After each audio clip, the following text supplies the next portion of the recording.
Now, Africa Education Watch, Eduwatch, has called for urgent reforms in the financing of public education, stressing that incremental budget increases are insufficient to guarantee quality, equity, and skills development in the country.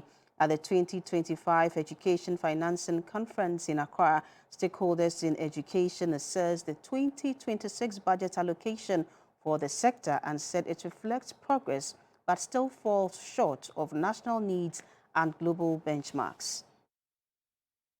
Government has allocated 49.1 billion Ghana cedis to education in the 2026 budget, representing 16.2% of total public expenditure and 3.1% of GDP. However, at the Financing Education Conference in Accra, Eduwatch noted that the allocation remains below Ghana's commitment of 15 to 20% of public expenditure and 4 to 6% of GDP, in line with SDG 4 and the Education Strategic Plan 2018-2030. Presenting key findings from the research, Eduwatch Program Officer Mr. Kwesi Nimo said education's share of public spending peaked at 20% in 2019, but fell to 12.9% in 2023, but has improved to 16.2% in the 2026 budget. TVET financing emerged a major concern at the conference. The Executive Director of Eduwatch, Mr. Kofi Asare, said TVET enrollment remains at 10%, adding that government currently spends only 2.5% of the national budget on TVET, far below its regional peers.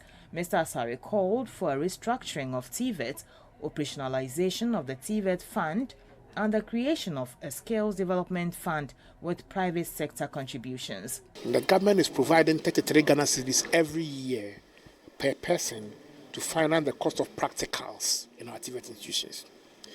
But if a student is doing well, then at least 9,000 Ghana cedis is needed for that 1 year practical session. The government is providing only 33 Ghana cedis. The difference is ineffective, inefficient, and poor training that impact on the learning outcomes. The Executive Director of Global Info Analytics, Mr. Musa Dankwa, suggested transparency, accountability, and innovative financing, including public-private partnerships, to speed up infrastructure delivery and reduce fiscal pressure.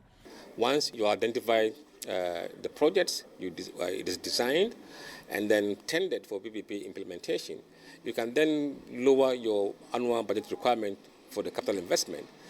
Stakeholders on the conference concluded that achieving quality and equity will require raising education spending to at least 20% of public expenditure, addressing a 30,000 teacher deficit, reforming free SHS and TVET financing, and ensuring full, timely, and transparent disbursement of education funds.